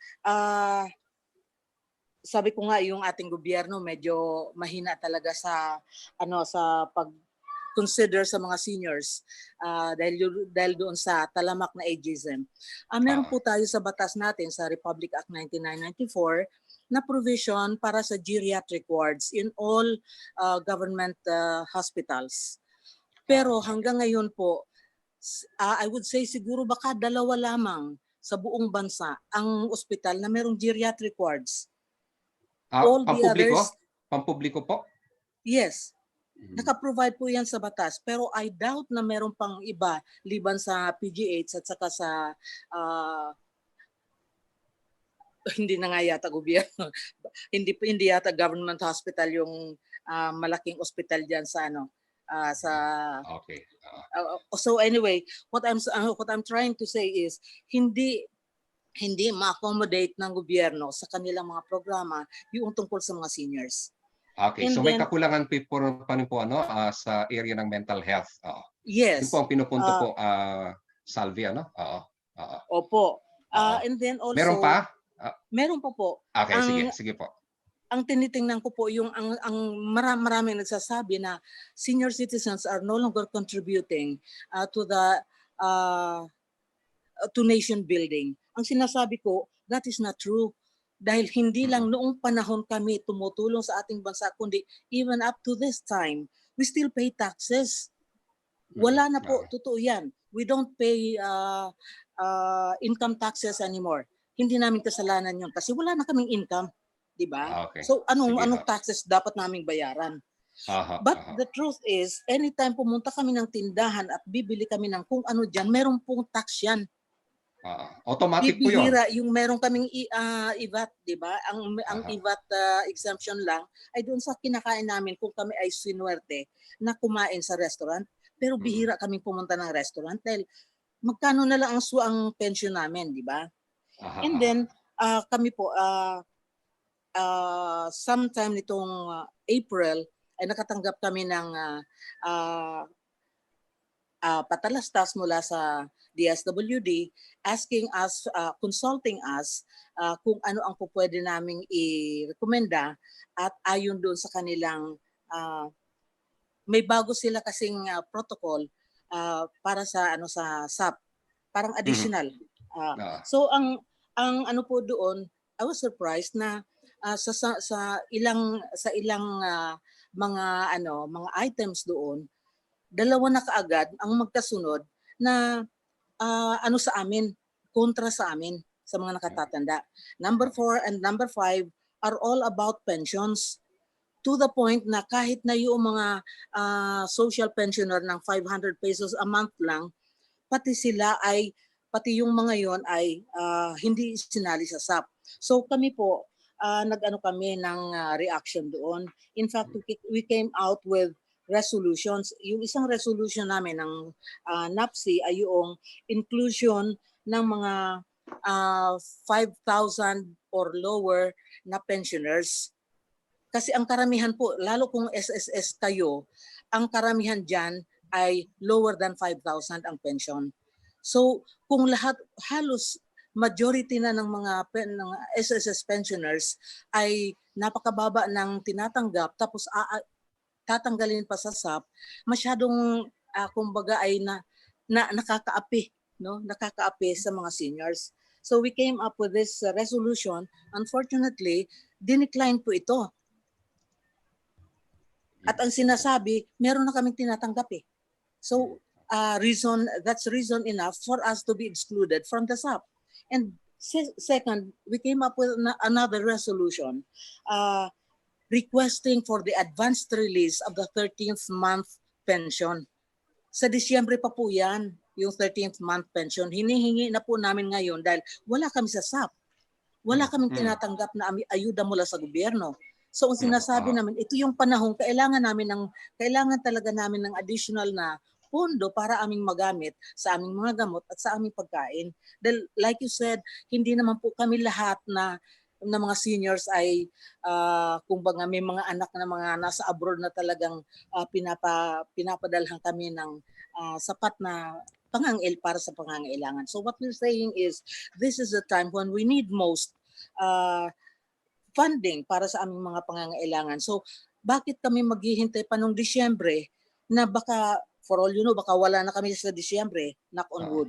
Wag naman pero sana. napanhon na hoy, ano po yung panhon sa resolution? Meron na po bang response? Yun pong para sa tumatanggap ng 5,000 or lower na masali sa SAP, that was rejected.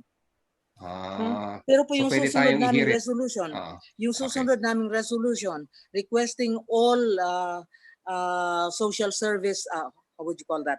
Mga pension systems na i-advance na nila yung 13th month pay para magamit na namin sa panahong ito.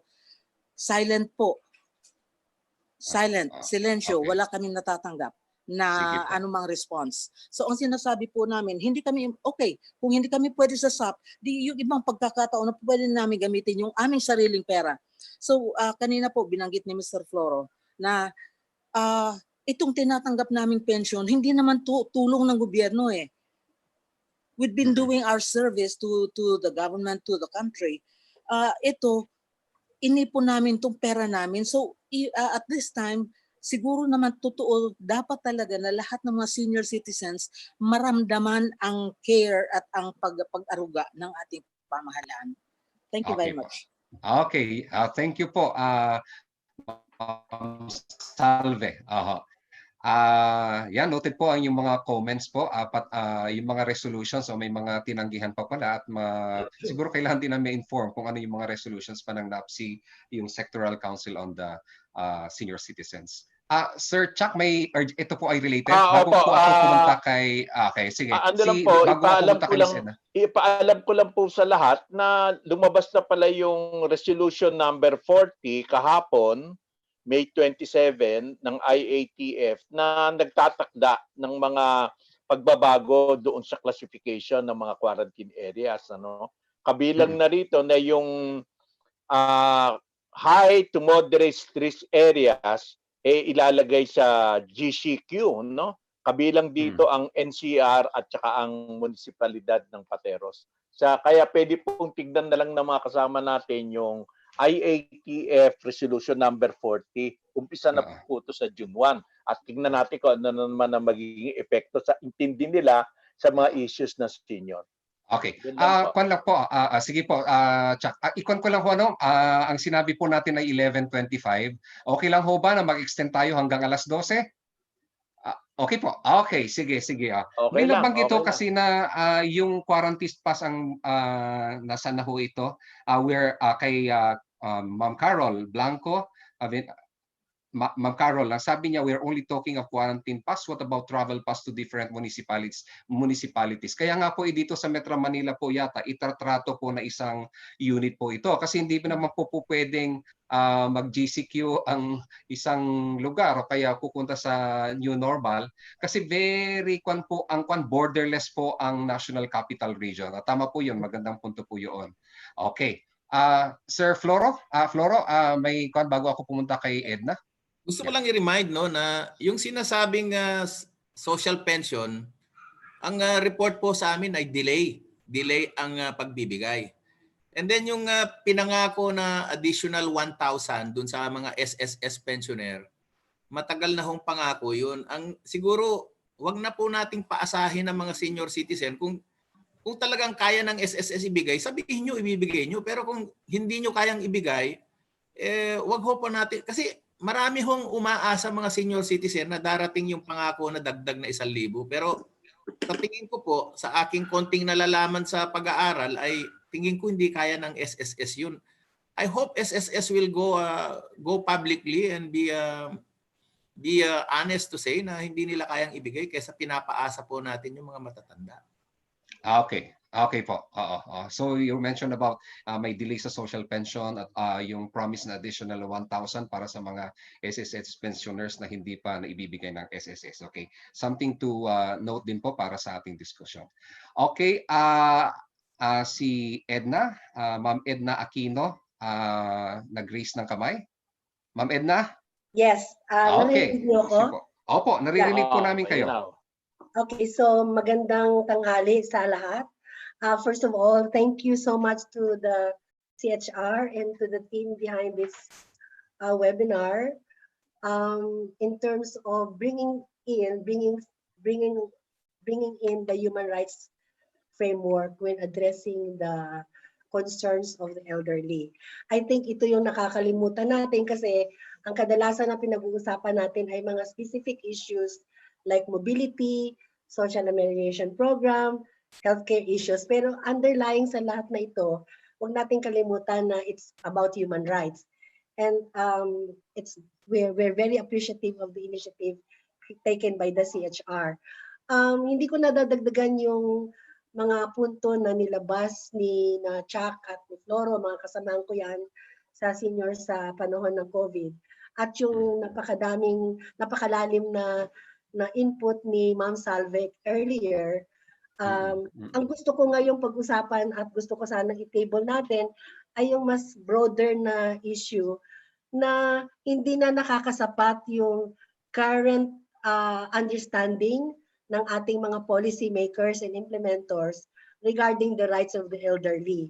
Kasi pag pinag-uusapan natin ngayon ang rights of the elderly, we're really limited to issues of discounts when we get our drugs, discounts when we buy our food in the supermarket, and discounts when we eat in the restaurants. And then there's also there are also measures about seniors being given priority when we have to queue in going for basic services that we require. Itong mga measures na to appreciated naman ito. Pero makikitid dito, hindi dito pinoprovide ang kabuuang framework na partly tinatch na kanina ni Commissioner Karen at saka ni Ora sa kanyang presentation on ageism. I think it is the responsibility of advocate groups like who are present in this meeting to really go back to the basics of when we speak of rights of the elderly, exactly what do we mean by this?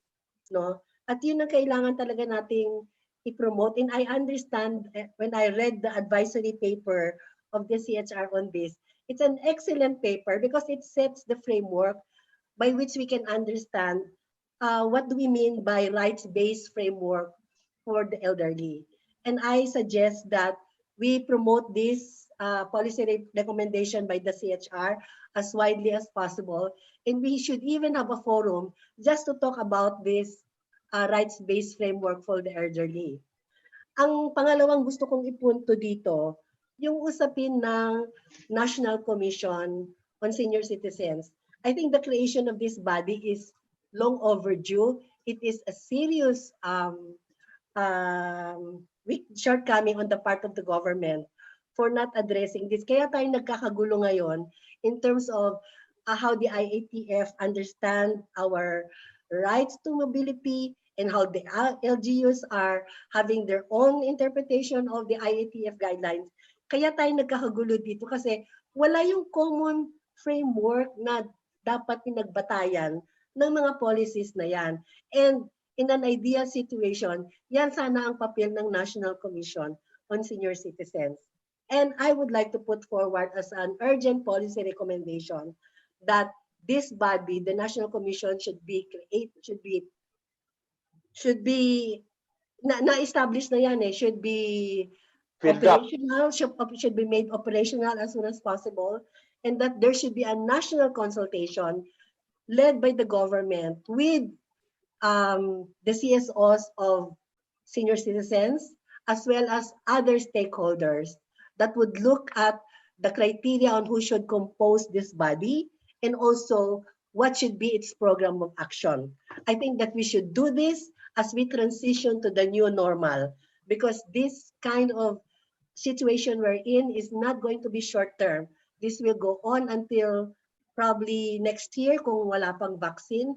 And when we start talking of budgets next year, dapat nakapwesto na yung National Commission na yan at yung mga program of action natin at yung agenda natin nakasalang na yan para yung pag-uusap sa budget for next year ay nakaprioritize na rin ng ating mga pangangailangan. So yun, 2 points. We need to have awareness raising about the rights-based framework that was initiated by the CHR, even have a campaign around that. And we would like to support the CHR on this. And the second thing is that it should be an urgent task. We should demand from the government to call for a national consultation regarding this national commission and to have a transparent criteria in terms of how the composition of the national commission would be created. And then third point, final point, we should start thinking about our elderly among the OFWs. I live in Hong Kong for 10 years. Many of our domestic workers in Hong Kong are already in the retirement age, but they could not come home because there's no social protection for them. So we should, and I don't think that it will be different from other countries where we have a lot of OFWs. Isa yan sa dapat pag-usapan. Nakikita natin ang krisis ngayon na napipilitan umuwi yung mga OFWs natin. And what about the elderly amongst them? So yan, 3 points yung sa akin. Maraming salamat. Okay, thank you, Edna. Hindi ko na ulitin yun, nabanggit niya na very clear naman. Una yung sa human rights framework na ating itaguyod at ikampanya para sa mga policy makers, lawmakers, LGUs. At pangalawa yung sa National Commission for Senior Citizens na i-implement na agad, i-fill up para isa sa mga agenda nito ay pagkakaroon ng national ng isang human rights framework para sa mga older persons. At pangatlo, tutukan din ang pangangailangan ng mga elderly overseas Filipino workers. Nasabi po niya yung experience po na hindi makauwi ang mga OFWs nating mga elderly dahil nga wala namang adequate social protection sa ating bansa. Nakita ko ang kamay ni Chuck. Opo, Yeah, sige po. sang-ayon ako kay Edna, napakaganda nung advisory na ginawa ng CHR, no? At komprehensibo ang kanyang pagtalakay at pag-cover sa issue. Kaya lang mainam sana kung meron tayong makuhang opisyal na translation sa Pilipino. Para po Okay. yung mga kababayan nating hindi gaanong biyasa sa mga terminong English na ginagamit doon sa dokumento ay makinabang din. Pati na rin po yung nilabas ng United Nations tungkol sa older people, nang alam ko CHR nakatulong ng malaki doon. Baka naman po, paano kaya yun? Pwede ba natin silang i-request na maglabas ng official na na translation? Yon, alam nyo, Okay. kami, official, po kami, mga translators po kami, marami po mga senior citizen. Baka naghahanap ng trabaho para sa translation. Hindi po dyan. Okay. Marami pong eksperto. Opo. Sige po, inonote po namin yan. Kasama po natin si Nina ngayon, siyang focal person po namin on older persons.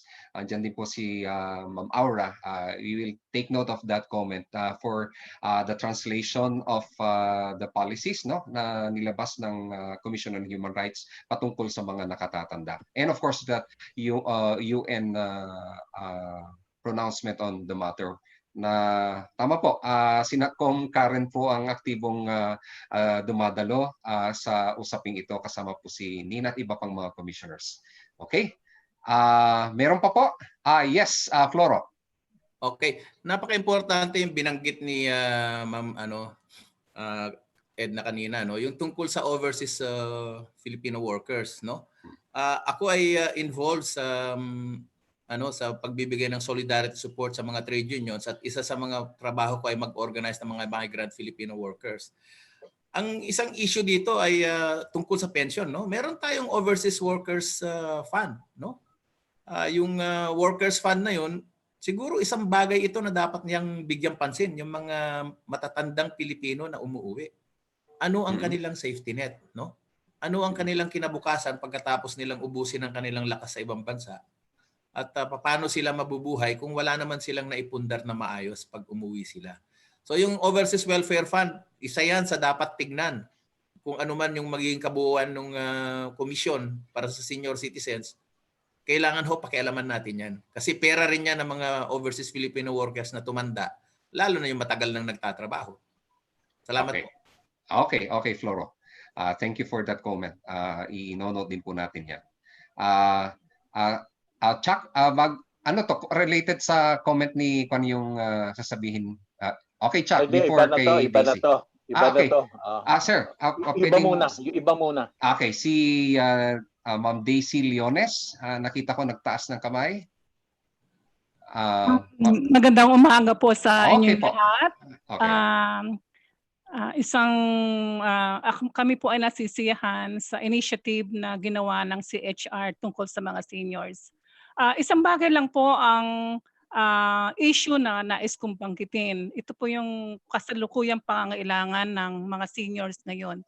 Ito po ay hinggil doon sa 20% Ma'am discount. Ma'am Daisy, pasensya po. Anong organization po? Sa senior sa panahon ng COVID. Okay, sige. Okay. So ito po ay yung hinggil sa 20% discount sa medicines ng mga seniors. Nakita po natin na sa panahon ng COVID, kailangan ng mga seniors na protektahan ang kanilang kalusugan. So bukod po sa tamang pagkain, nangangailangan po sila ng tinatawag nating supplements or vitamins or supplements. Sa kasalukuyan, naamyendahan na po yung Expanded Senior Citizens Act tungkol dito. Pero ang caveat po doon, yung pagsama ng vitamins and supplements sa 20% discount, nangangailangan pa po ng 30 days publication before na maisakatuparan yan. So kung 30 days ho, inilabas yung memorandum na yon ng May 10 o May 15. So kung publication 30 days, mga June 15 pa. Hindi pa rin po kami sigurado kung meron na po talagang nailabas na publication. Okay. Yun. Kasi ho, araw-araw ho sa aming seniors sa panahon ng COVID, makikita niyo noon, sinasabi na kailan pa kakailanganin, kailan pa sinasabi nila, ngayon itong panahon na to namin kailangan ang mga vitamina at supplements. Yun. Yun po ang isang hinaing ng mga seniors. Kasi kinakailangan din po daw prescription, no? Prescription na hindi yun na kailangan inire-revise pa yan ine-extend pa, no? Kasi kahit vitamins po, kailangan ng prescription? kailangan din po. Yun ho ang nasa batas. Ang hinagpis po nga ng seniors, magkano naman ang vitamins? Magkano naman daw ang pagpapaprescribe sa doktor? May mga professional fees pa o ganyan. Yun ho ang isang hinaing ng mga seniors. Okay. Salamat po. Okay, maraming salamat, Ma'am Daisy. Okay, sige, i-note naman natin yung implementing rules and regulations po ito na issue nung sabi nyo May, ano? Sige, tingnan po natin na issue po yan. Okay. Sir Chuck, we'll go to you. Walang ibang nag-raise ng kamay. Okay.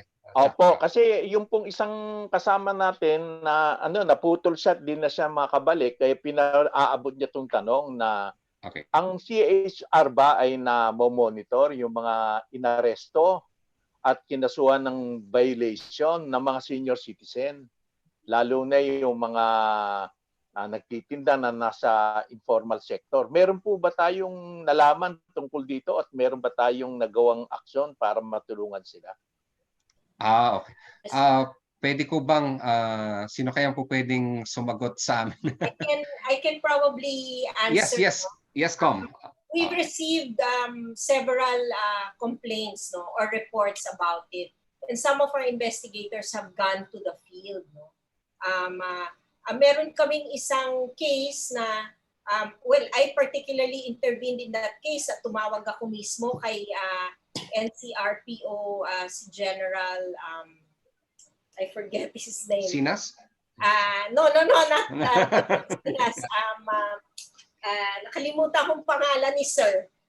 Eleazar. Eleazar, okay. General Eleazar. And he was able to actually intervene kasi nga nagkaroon siya ng kaso na disturbing the peace or something like that. And dinismiss na nung fiscal pero ayaw pa rin pawala nung nasa precinct, no? Kasi hindi alam yung mga processes pero pinakita na yung resolution ng fiscal at hindi pa rin siya pinakawala, no? Even when the lawyer was there. So we were able to intervene right away. We called General Eleazar and then we told him, and it's very good kasi this is actually a demonstration of when policies are really brought down to the community level. Yung interpretation ng mga policies na yun is really so different from how policies were well intended to be, no? So yun talaga ang key. Katulad nga nung sinabi sa atin kanina ni Sir Chuck, no? Yung policy walang problema kasi may exceptions. Pero yung actual na appreciation nito on the ground is something that we really have to work for and work hard at. And feedback is really, really important. That's why we're here engaging you because we want to know the stories from the ground so that we can actually tell the authorities, we can bridge that message and give it to the authorities so that they can act accordingly. So yun lang po. I just wanted to stress the point that, the policies are there, but the implementation is so much more different. Discrimination is something that is both direct but also unintended and indirect. So kailangan dun tayo magtulungan so that there is quick feedback, referral mechanisms, so that nabibigyan ng ayuda yung ating mga senior citizens when they are at risk or when they are in trouble. Okay. Thank you so much, Ko, for the reply. Sir Floro, I see you raising your hand. Yes, Yeah. reaction lang, no. Siguro ang isa sa mga kulang dito sa sitwasyon natin ngayon, lalo na dito sa lahat ng mga magulong institutional arrangements, yung pagkawalan ng isang coordinating body na kung saan pwede nating ibato yung ating mga complaints, clarifications, issues, para sa ganun ay magkaroon ng immediate resolution. Kasi nga, kanya-kanyang interpretasyon pagdating sa LGUs. Importante rin yung information and education campaign, hindi lamang para sa publiko, lalong-lalo na higit mas importante ito doon sa mga enforcers na i-assign mo sa mga checkpoints. Dapat naiintindihan nila talaga at mabasa nila yung buong ibig sabihin ng bawat section. Kasi sa bawat classification ng quarantine, laging sa ikatlong subsection ay nandun yung definition ng tungkol sa senior citizen na pwede naman sila pag indispensable yung kailangan nila. Pero hindi talaga ito pinapansin pagdating sa baba.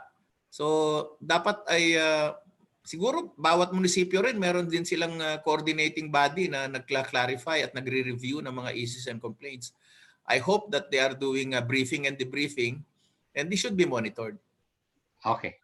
Okay, well said, Floro. May isa dito, hindi pa yata nakapagsalita din, ano?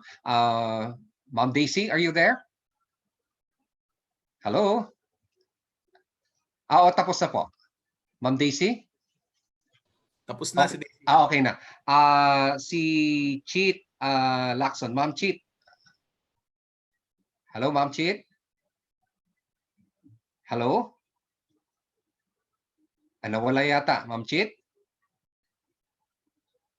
Kailangan okay. unmute. Hindi pala, Nina, hindi. Ayan, Ma'am Daisy. Okay, naka-unmute na po si Ma'am Daisy. Okay, go po. Katapos na po kanina. Okay na po. Okay. Hindi nakakuan po. Si Ma'am Salve. Hello, Ma'am Salve? Naka-mute sila, naka-mute. Pwedeng paki-unmute si Ma'am Salve. Ayan. Yes. Thank you. Okay, Ma'am Salve. Ano lang po, tanong lang po ito sa CHR kasi gusto ko lang magkaroon ng update on yung mga nakatatandang nasa preso.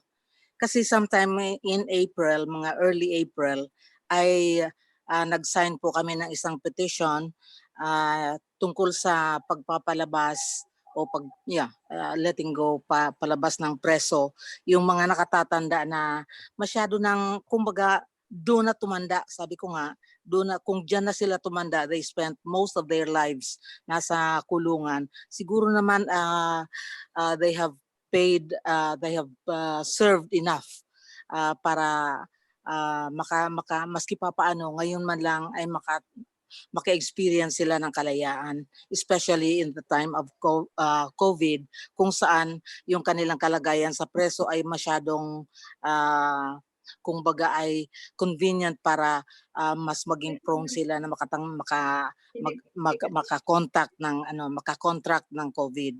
So gusto ko lang po malaman kung ito ba ay napagbigyan o meron na bang Naka-mute ka, Ma'am Salve. Hello, Ma'am Salve. Okay. Ayan. Okay. Yes, hello. Yes, I just would like to have to get some updates kung meron na bang mga nakatatandang napalabas mula sa kulungan kasi we signed a petition sometime early in April na mapalabas sana yung mga nakatatandang diyan na tumanda who have spent most of their lives sa loob ng kulungan. Sana man lang at this time para maiiwas sila sa transmission ng COVID ay makaranas sila ng kalayaan. Okay. Karen, would you want to respond on the query po? I mean, some of the, ano yung query about? Ma'am, these are the elderly in the National Bilibid and in our detention Okay. centers po. All right. Yung sa meron kaming advisory on that actually, and our position paper yung sa early release, no? Kasi even without this public health issue or this crisis, we've always been advocating for early release, especially of older persons. So hindi po yan nagbago. Ang tanging ginagawa namin ngayon is to be able to monitor, and in fact we were happy when DOJ actually issued simpler guidelines to do this, as well as yung sa Supreme Court, no. So aantabayanan po natin yon at minomonitor din po natin yon. Pero ang maganda po, just to reply then to the earlier comment na kailangan may central monitoring body. We fully subscribe to that. That's actually something that we were looking forward to when the National Commission on Senior Citizens was actually enacted. Pero wala pa ngayon. Hindi pa in operation. Pero ang gusto nating sabihin din is what we have employed right now as a method in reaching out to vulnerable groups, including older persons, is to broaden that feedback mechanism, no? And what we did was we posted all the hotlines that are available from the local government, from PNP, from CHR, DSWD, lahat po yan para at least, and lahat ng platforms, hindi lang po social media, pwede rin po sa landline, para po lahat merong conduit or access to be able to reach out to people. Ang ginagawa po namin is we actually do the referral process, no. Kung hindi namin kaya because wala kaming direct service na tumutugon dito, what we do is we really call the authorities, no, and those responsible. So ang kailangan is the communication, the message is put out there. So ang tangi ko pong siguro idea na pwedeng ibahagi sa inyo is let's expand the access, and then let's try to do our part and do the protocols necessary for them to be addressed, no, for the issues to be addressed. Thank you for that question. Okay, thank you, Com again. Ma'am Edna, time check po, 11:56 na po tayo. So we can take two more, si Ma'am Edna and si Chuck. Okay, Ma'am Edna. Yeah, bibilisan ko lang. Follow up lang kay Commissioner Karen about vulnerable groups. I saw in your advisory that you have a reference on domestic violence and as one of your recommendations. Yes. In many countries now, there are studies that reports of domestic violence are on the rise during this period of the pandemic. In some countries, they have already established hotlines for this. Kaya monitor nila, natatrack nila yung mga incidents. And I'm wondering whether there are existing hotlines already for this, and that when we speak of family violence or domestic violence, although elderly women would be most vulnerable as always, just like the children, yung ageism na binabanggit ni Ora kanina affects both men and women. So I'm just thinking whether there are hotlines and what can we do in terms of making the issue visible, kasi it's only by raising awareness and making it visible can we make, can we get the issues emerge in the public domain. Okay. Again, just to respond to that, we have already, and in fact, my instructions to our strategic communications office is to package them by sector, no. And one of the sectors that we've actually been advertising in all the hotlines is really yung gender-based violence, domestic violence against women, no. Of course, older women are covered there, but as you said nga, senior citizens, diverse as they are, would have men in it, of course, LGBT, and then those with comorbidities, for instance, so PDLs, and also persons with disabilities. So what we're trying to do is we're trying to make sure that it's social media savvy as well.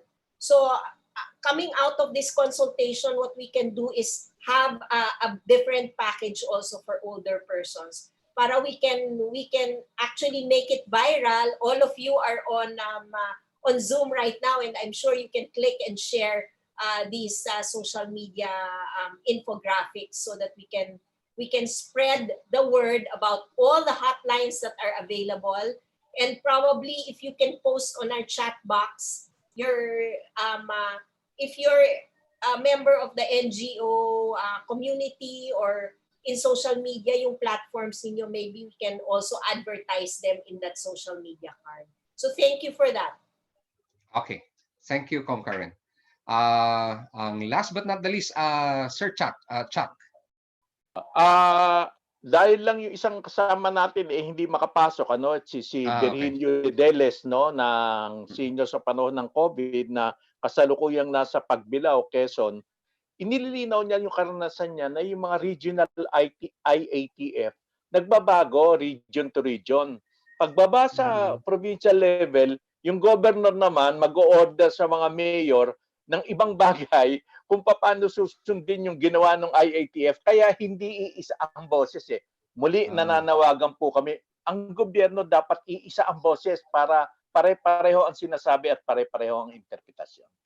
Oo nga, yun yung napansin ho natin. Unang umpisa pa lang, iba-iba po yung klase ng implementasyon. Dahil independent po din yung mga LGUs. But anyway, we'll bring that matter po para ma-address po ng mga kinauukulan. Okay? Ito pong araw na ito ay first day pa lang ho ng dialogue natin. Nag-umpisa po tayo ng maaga. Sana asahan din po namin kayo bukas. Pero bago ho tayo magwakas, marami ho tayong nag-gather po ngayon ng mga information na pwedeng talakayin natin. Bukas ay magkakaroon po tayo ng talakayan sa mga iba't ibang mga ahensya ng gobyerno upang tugunan itong mga na-raise na mga issues at mga alalahanin ng older persons. Okay? Bago po tayo magwakas, hinihiling ko po kay Commissioner Karen upang magbigay ng huling mensahe para sa dialogue po na ito. Naku, maraming salamat po sa inyong pakikipagtalakayan sa amin. Marami pa pong issues alam namin, kaya bukas antabayanan po natin ang mga exchanges. Hindi na po ako magtatagal kasi marami na rin po akong nasabi. Pero please, we assure you that we are here to help our senior citizens, our older persons. Hindi po ito politika. Ito po ay tungkulin po ng komisyon sa mga karapatang pantao at nais po naming ilahad lahat at ipahatid ang inyong mga hinaing at ang inyong mga puna at inyong mga siguro praises also for government. We know it's hard. It's a hard time to be living in this crisis, but we also know that we're very lucky. We're very blessed because we have the internet. Can you imagine if we were living during the time of the Spanish influenza? Napakahirap po. Ngayon po meron tayong paraan. So kailangan po nating gamitin ito para magkaroon din tayo ng solidarity and we can in unison, in one voice, we can beat COVID. Maraming pong salamat and see you all tomorrow. Okay, maraming salamat, Com. Maraming salamat po sa ating lahat. Bago po tayo mag-chikahan muna, let's allow, antayin po natin yung cue ng ating host, si Sir Mark, kasi medyo may lag po tayo doon sa pag-broadcast. Okay? So, i-unmute niya po ang ating mga para kung gusto pa nating mag-usap-usap po.